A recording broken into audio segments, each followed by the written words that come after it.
And in some ways we could say, well, I think for a lot of people it's they come to relax, to find a kind of calm centre. Maybe you've had a Christmas and New Year can be very stimulating, or it can be a little bit dull. Actually, I find Christmas sometimes a little bit dull. It's wonderfully relaxing to be with friends and family and not have a lot to do. But then after a while I start to sort of feel a little bit drifty and vague in myself. So it might be that you've come to learn to meditate to relax after a very busy period, or to find a little bit of motivation after a kind of relaxed period. But I don't think in a way that's the full story. I don't think that's the full story of why we meditate. I think that people really come to learn to meditate in January because of hope. I've been thinking today a lot about the quality of hope.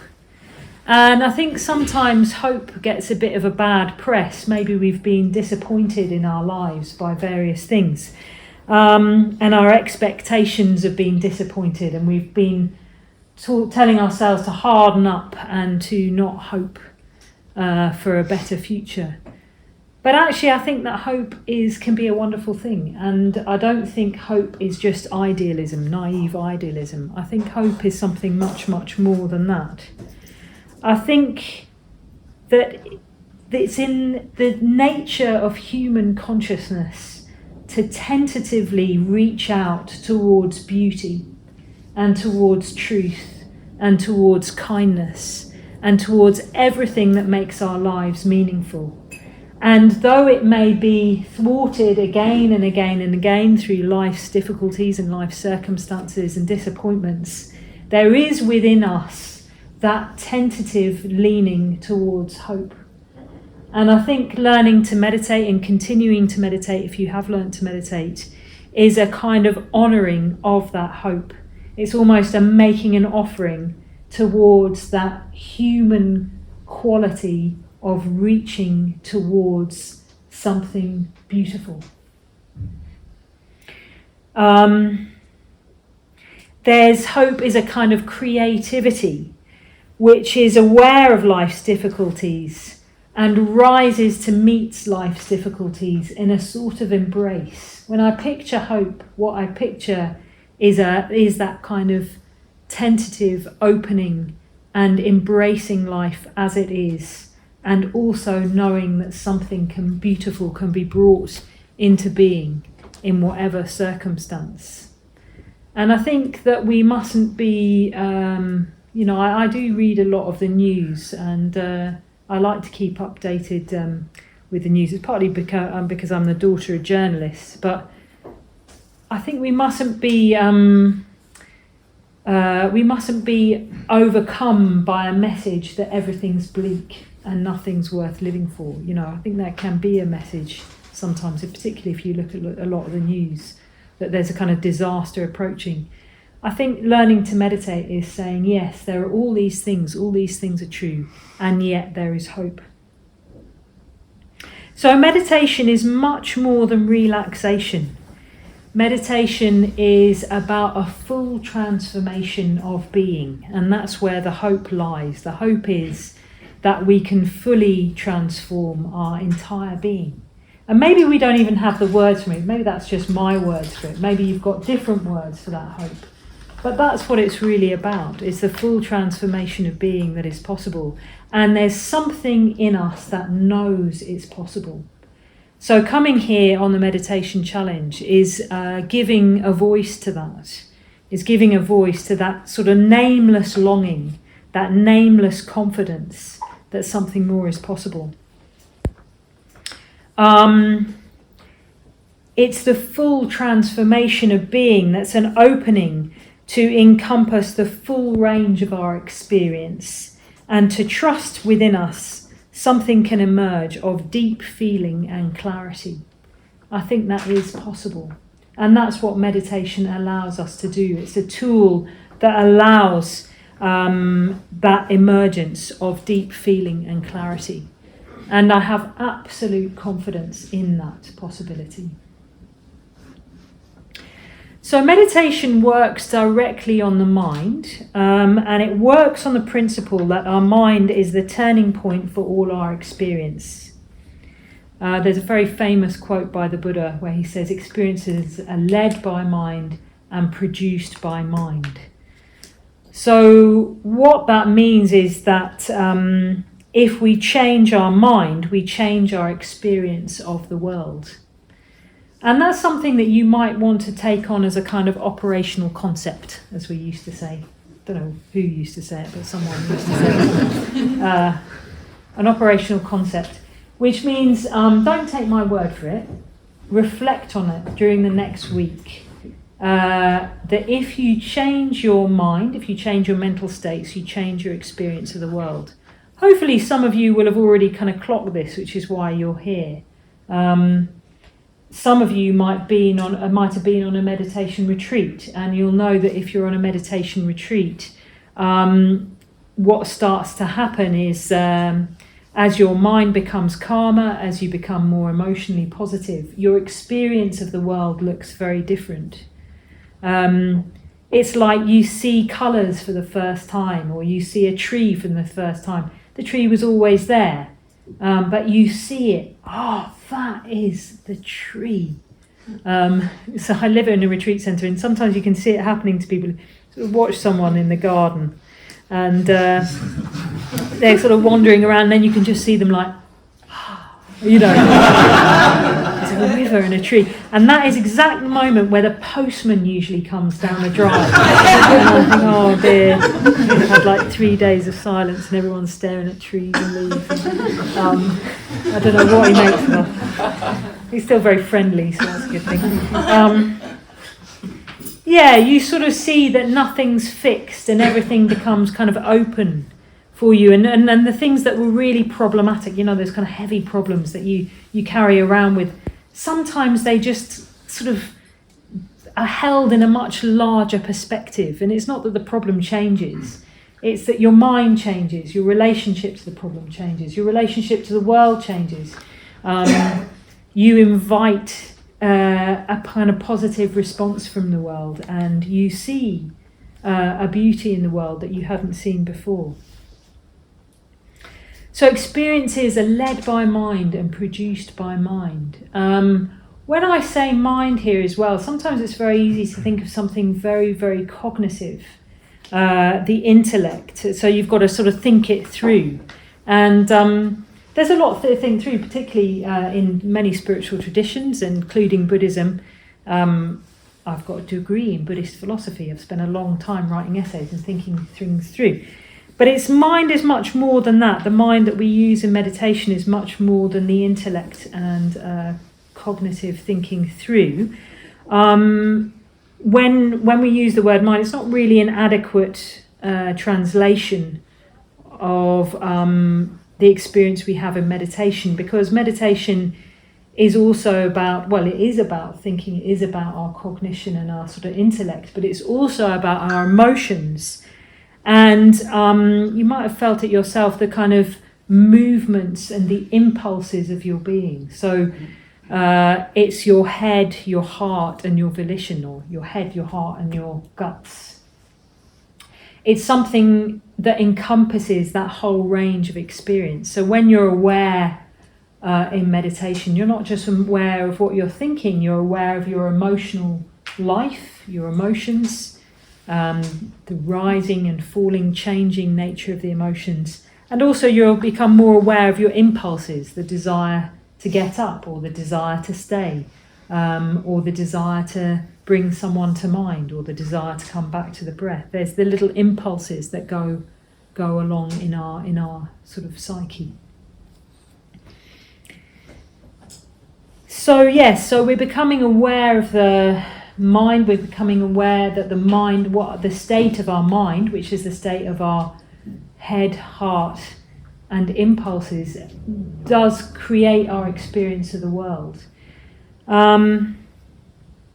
And you'll also become aware of the possibilities of your mind, the possibilities of your awareness. And the process of meditation can take the mind through different movements and different different dynamics, if you see what I mean. So what meditation does is it leads you on a journey of consciousness, a journey of your mind in this very full sense, through different through different movements or different dynamics. And these are the 5 stages of the spiritual life, or 5 stages of meditation. And this is what we'll be looking at during the meditation challenge.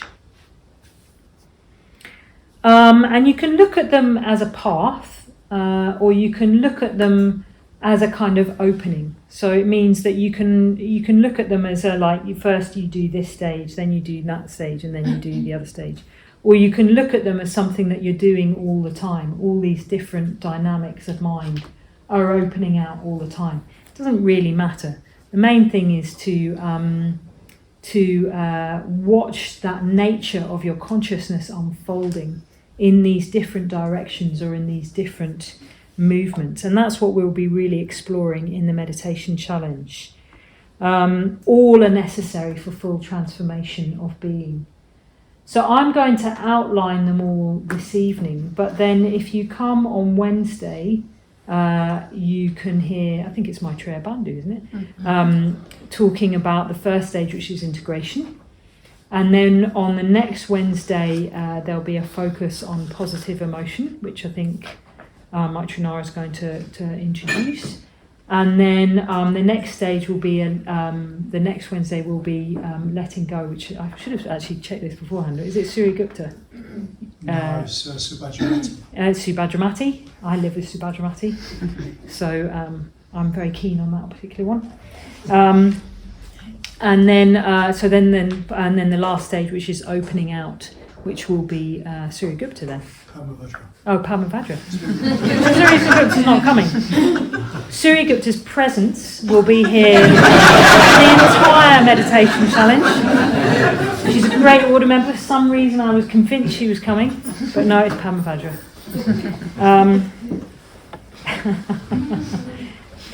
Why. I think I've got her face on the poster, but really not. That was last year. That was last year. Just a year behind myself.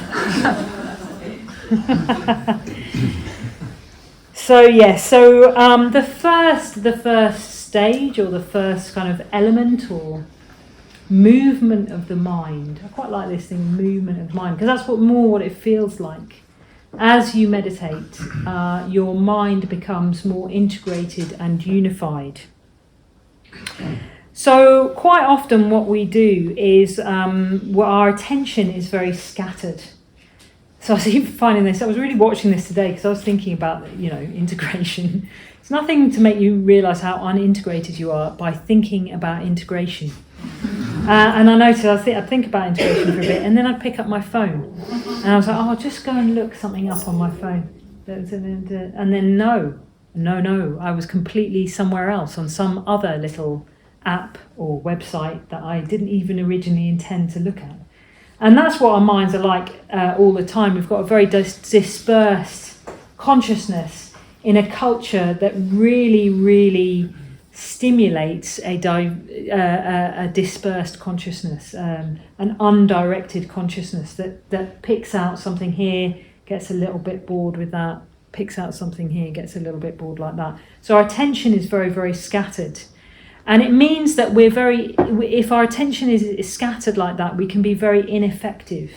We don't get things done and we don't follow things through.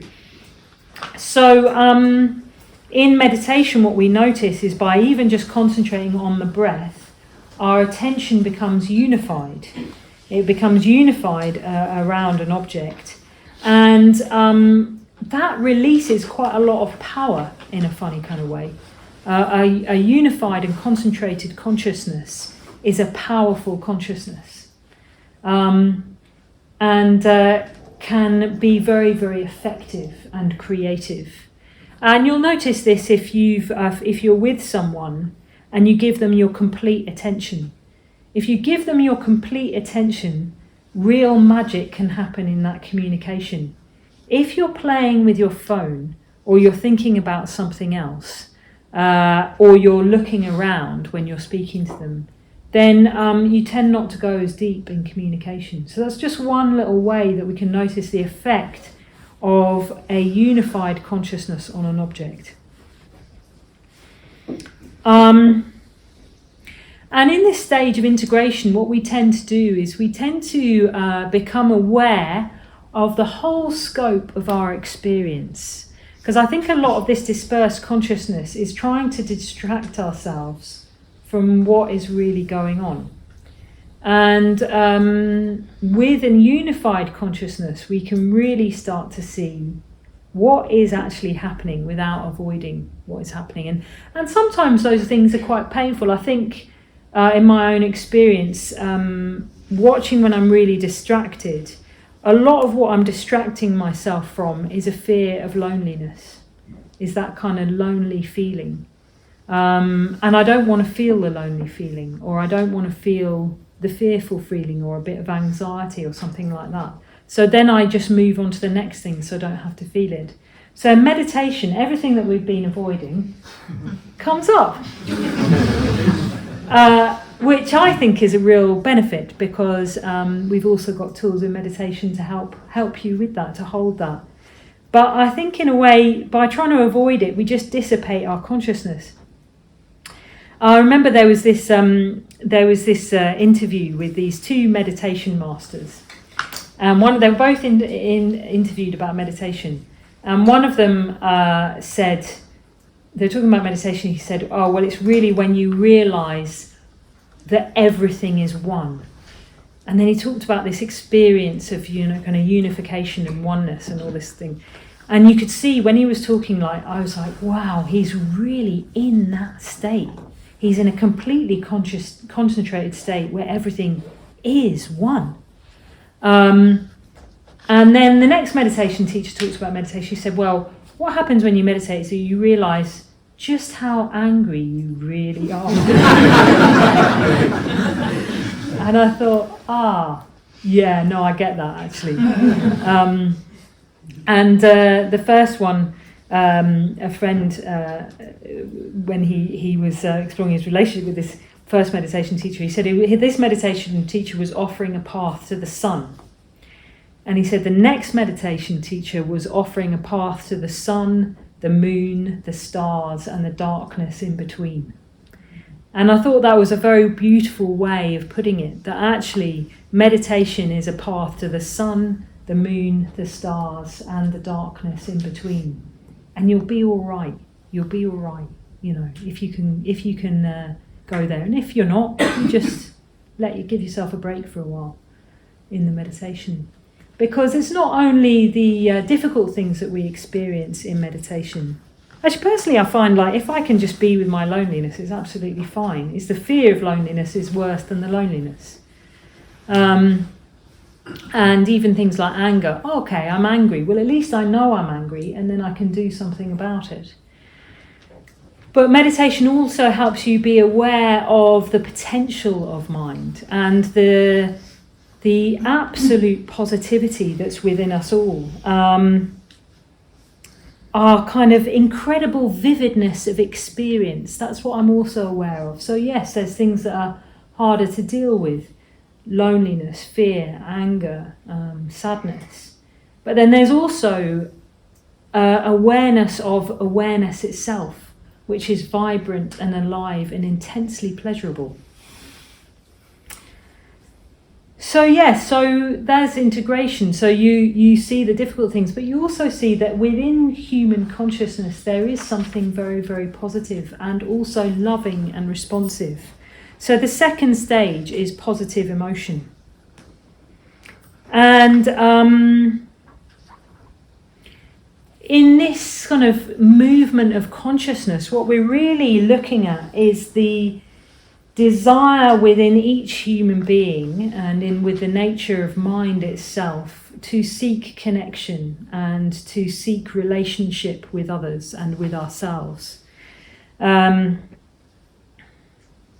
And yeah, we might become aware of all the things that might get in the way of our search for connection. We become aware of the times that we might cut off from other people and cut off from our own experience. But we also see that, yes, there is this longing to be connected. There is this kind of longing to love within our consciousness and within our awareness itself.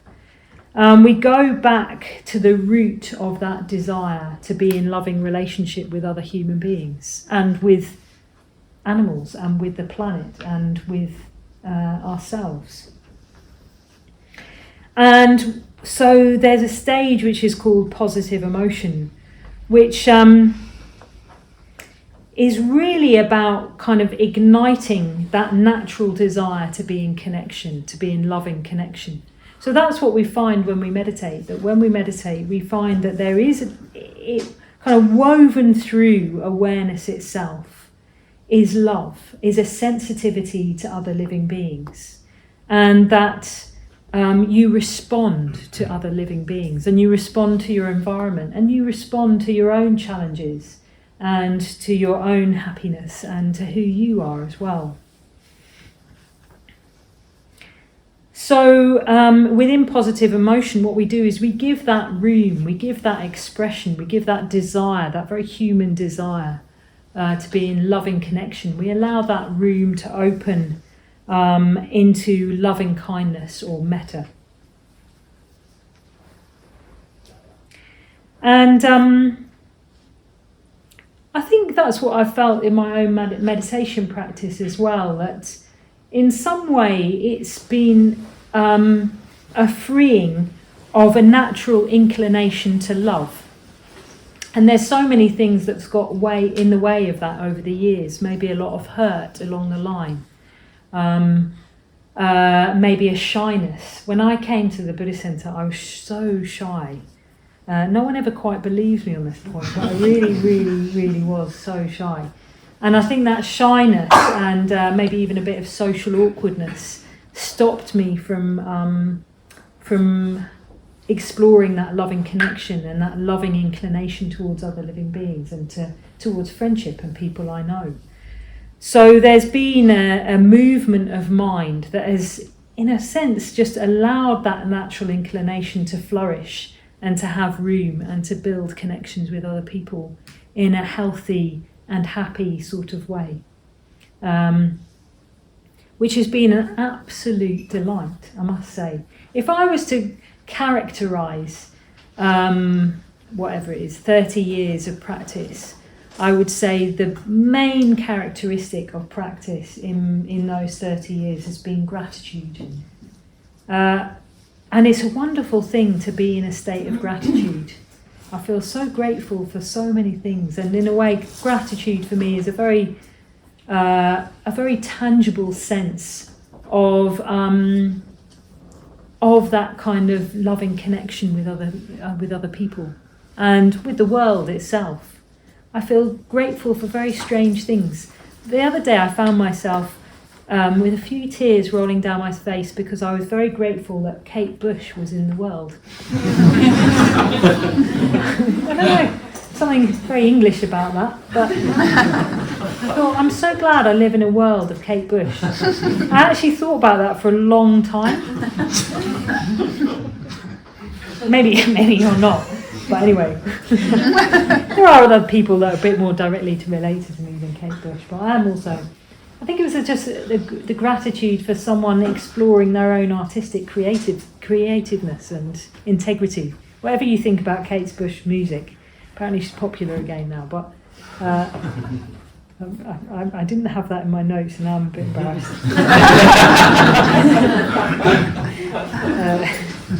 You know what I mean, you just allow that slight eccentricity of love to open up and random acts of generosity, and you just live in a sort of happier, more loving, more connected world.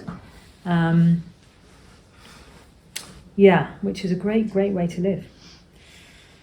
And part of that positive emotion is also a kind of dynamic of letting go or releasing. Going back to another English musician, which when I was thinking about this, I was thinking of, I don't know if you know Nick Drake, but there's a Nick Drake song where he says, Leave the ways of making me love what I really don't want to love. And leave the ways of making me be what I really don't want to be. I won't sing it for you. So in this stage, we're releasing a contracted state of being, of loving what we really don't want to love and being who we really don't want to be. And in this contracted state of being, what happens to us is we sort of ossify, we harden around a sense of self-creation. And sometimes that self-creation isn't even really the self we wanted to have. It's just familiar. So we harden ourselves around a kind of self-creation project, which is sort of, this is what I'm like, I know what I'm like, and it's me against the world. We create ourselves in opposition. And within meditation, there's a dropping of that project. There's no longer such a strong need to identify ourselves in opposition to others, or even to really sort of create ourselves in that self-conscious way at all. We just are as we are. So you might find this in meditation when, I actually said it when I was leading through the meditation just before the tea break, that you find yourself that incredible relief of I'm in meditation and all I have to do is breathe. I don't have to be anyone. I don't have to do anything. I don't have to prove myself as anyone in this moment. I can just relax into the breath, or I can just relax into loving kindness, which is the other meditation. And it is such a relief to drop that drama. Oh my goodness.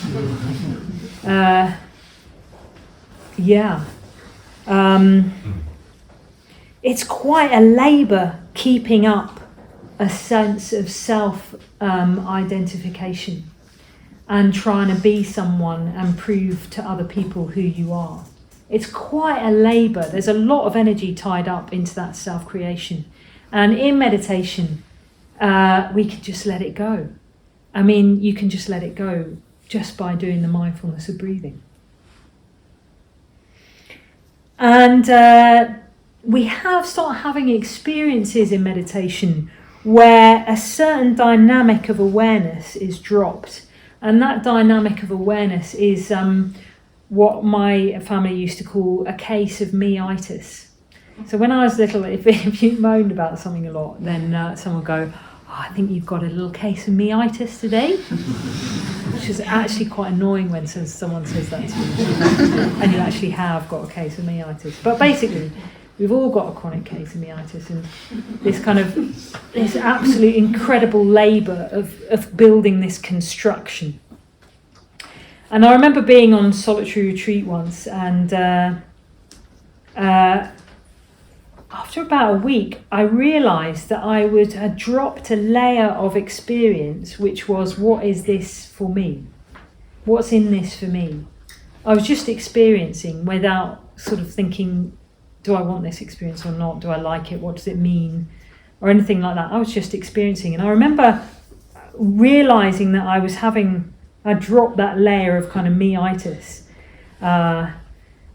when I was walking down this kind of Welsh lane, and it was springtime, and I was just looking at the primroses in the hedgerow.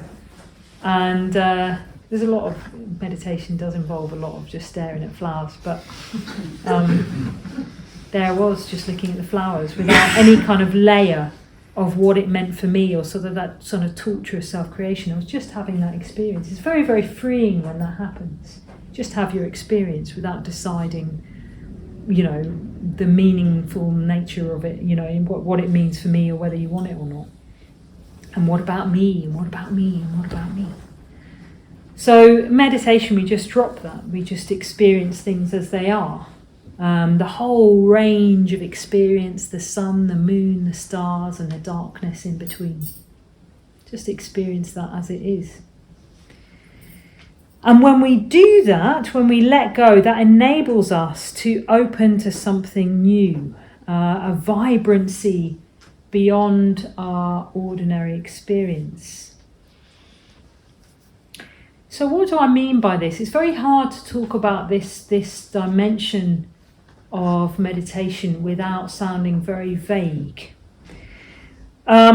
It doesn't, you could look at it as your own kind of greater, higher potential, or you could look at it as the positive influences that are there in the universe, ready to be drawn upon. Whatever kind of suits you, really. It's not either of those things, in fact. But it's a kind of awareness of something beyond our habitual state of being. I thought I'd tell you a little story just to illustrate this, because it's very, very difficult to talk about, without sounding very vague, which is a story about an old man who goes to see the Buddha. And the old man goes to see the Buddha, and he's really delighted to see the Buddha. He's coming towards the end of his life. And he says, to the Buddha, I'm old and I'm feeble and I'm worn out. I'm afflicted in my body. Please give me a teaching just for me. Give me a teaching for an old man like me. And the Buddha just turns to him and says, train yourself like this. Though I may be afflicted in my body, I will not be afflicted in my mind. And the old man, Nakulapita, looks at him and he nods and he gets it. Train yourself. Though I may be afflicted in my body, I will not be afflicted in my mind. And he goes out of the Buddha's, what they call a kuti, which is like a cell, his little hut. And he's sitting outside by a wall in the sunshine, just reflecting on that, just smiling to himself. And a friend walks past and he stops. He says, "Oh, Nakulapita, what's happened to you? You look really radiant and shining and very serene in your face and kind of glowing." He says, "What's happened?" He said, I talked to the Buddha and he sprinkled me with the deathless." And I really love this story because I don't think it was just about the teaching. I think it was about his relationship with the Buddha. That he just had an interaction where there was a real meeting of minds, a real intimacy of connection. And he felt at that moment as if he'd been sprinkled by the deathless. I have no idea what sprinkled by the deathless actually means. It's actually the deathless ambrosia. But I know that feeling of being in intimacy or in the presence of a deeper love and a deeper wisdom, whether it's my own deeper love and deeper wisdom or whether it's the deeper wisdom and deeper love of another being. I know what it's like to be in the presence of that. And being in the presence of that is like being sprinkled with something magical. You know, when I imagine being sprinkled by the deathless, I imagine a kind of golden sprinkle. Light golden sprinkle. And in a sense, that's what happens in meditation as well. We realise something quite simple, quite ordinary. If you try and tell someone about it afterwards, you just go, "Yeah, I really realised that, we can change." And then yeah. You've got to kind of say it like, but we can change. Yeah. But you know that you've been sprinkled by the deathless. You know what that we can change really means. You kind of get it, So it's something very, very simple, but within that realization, you've been touched. You've been touched by something, deep in your heart. You've been in the presence of a greater understanding. Whether it's your own greater understanding or the greater understanding of anyone else, it doesn't matter. You're in the presence of greatness or in the presence of awe or majesty. And we know it when we're there.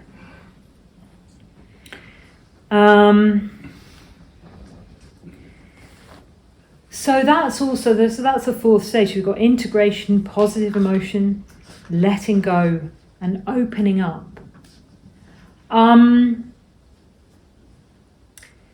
there's another stage which is called spiritual receptivity, and this is something that runs through all these different movements of the mind.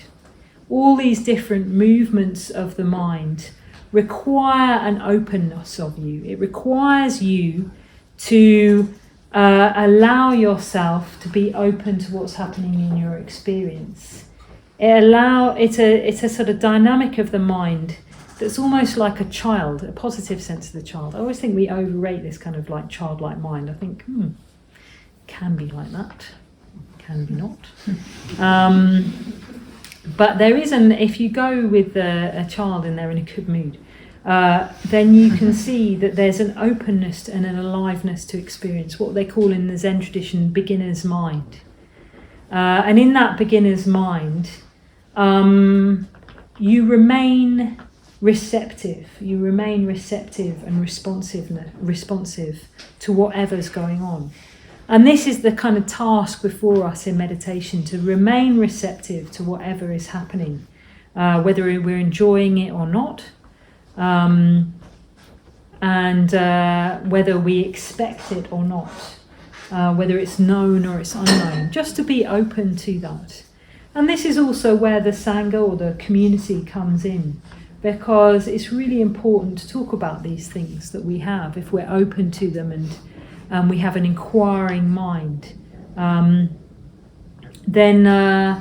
you need to sometimes talk about it, and that's why we do a meditation challenge with others. We don't just do it in there's an app you can get, I'm sure, and you can do things in the privacy of your own bedroom. But there is something about being with other people that you can explore that inquiry with other people. So throughout the meditation challenge, there's that sense of openness, receptivity, and a kind of reflection on what's occurring, on how your consciousness is unfolding, on what you're experiencing. So let's go back. Meditation is about a full transformation of being. It's not about a good or bad meditations. It's not even about having particular meditation big experiences. Big experiences in meditation come and go. Sometimes you have them, sometimes you don't. And it unfolds from your intention, from this sense of inquiring mind. From this sense of curiosity about your experience. So what we're going to do now is we're going to do a little exercise just to contact you with your motivation as you start this meditation challenge.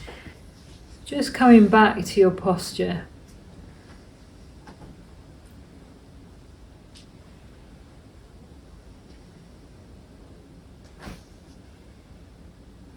Feeling that sense of groundedness, connection to the earth.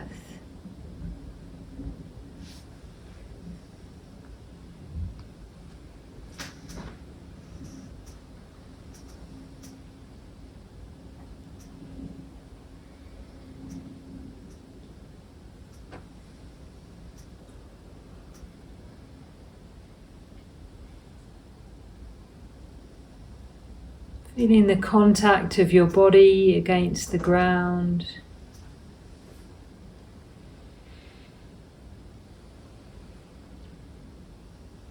The cushions.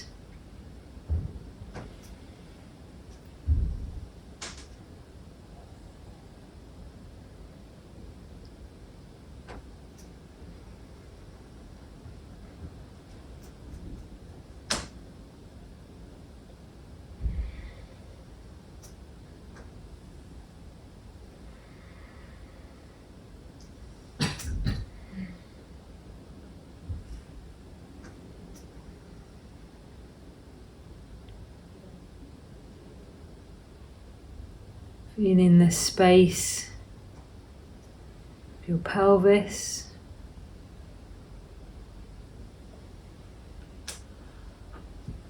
and the belly,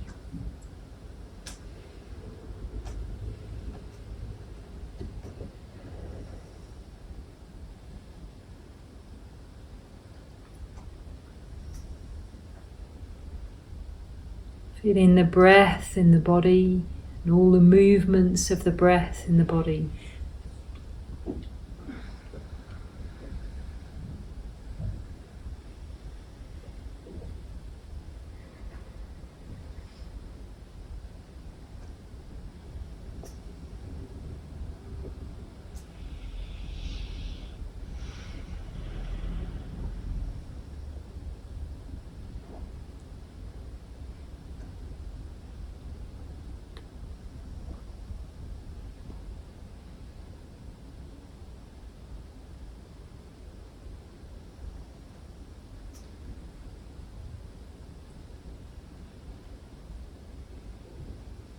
Feeling the weight of your arms supported by your hands.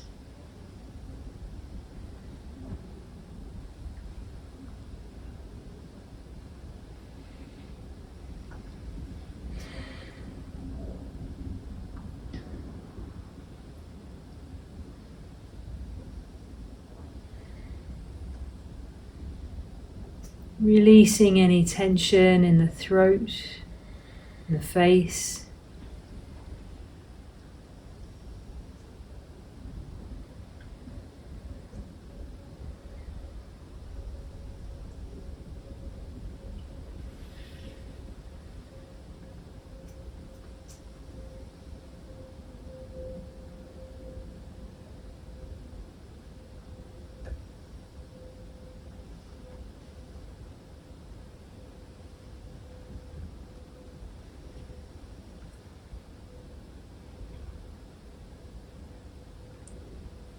And then bringing your awareness into your heart center, so you can decide exactly where that is. The area of the center of your chest.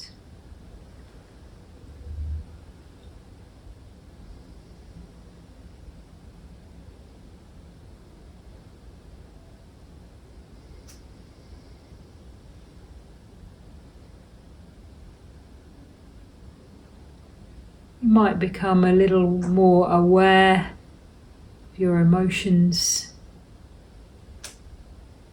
as you rest your attention in the heart center. That's fine.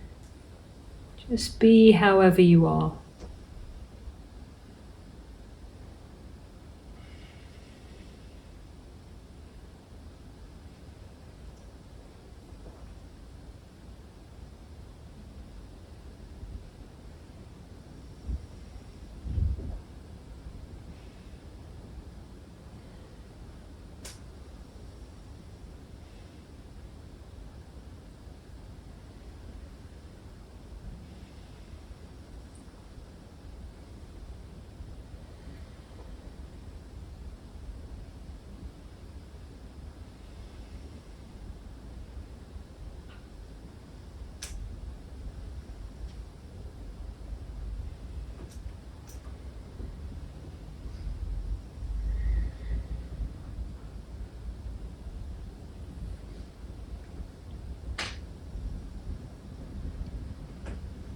And as you rest your attention in your heart center,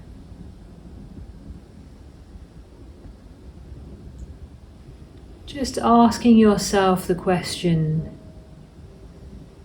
what is my deep heart wish?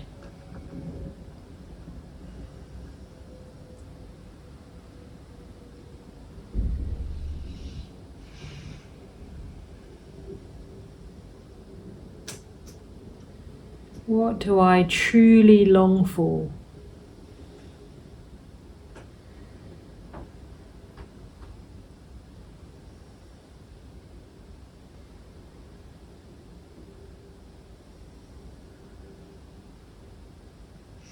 And maybe an image comes up, or a word or a phrase. Just seeing what arises in your consciousness, in your awareness.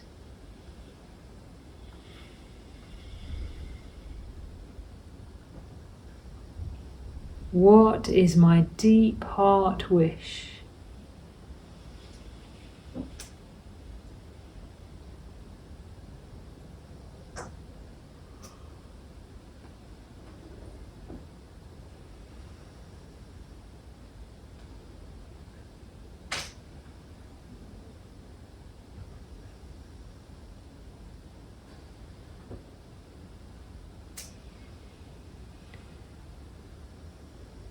And you don't have to work it out or think it through. Just seeing what images or words arise, or even a feeling.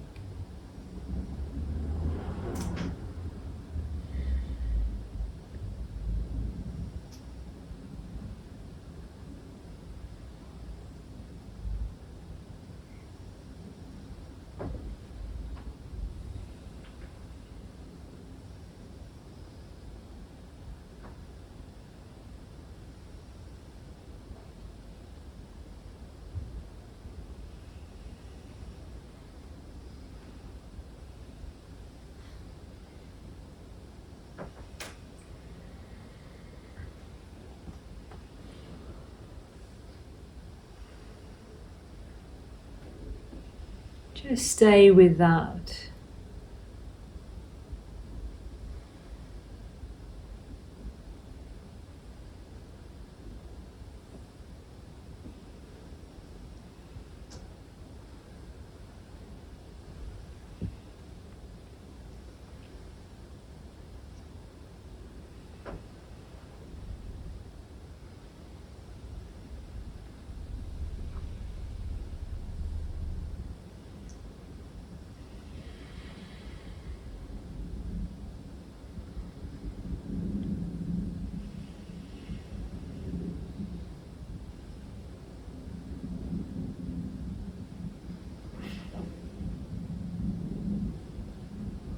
Holding that in the shell of your heart.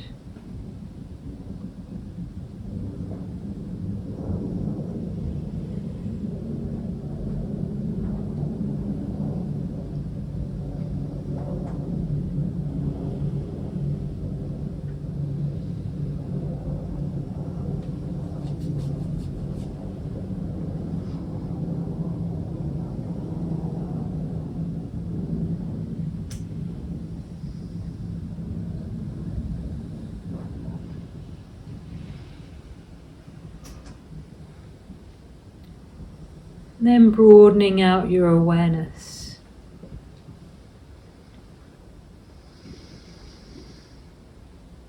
The whole of your body, the breath in the body,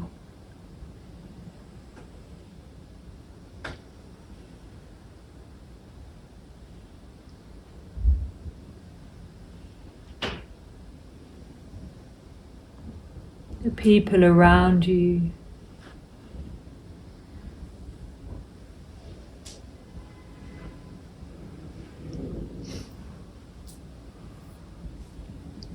And when you're ready, you can open your eyes,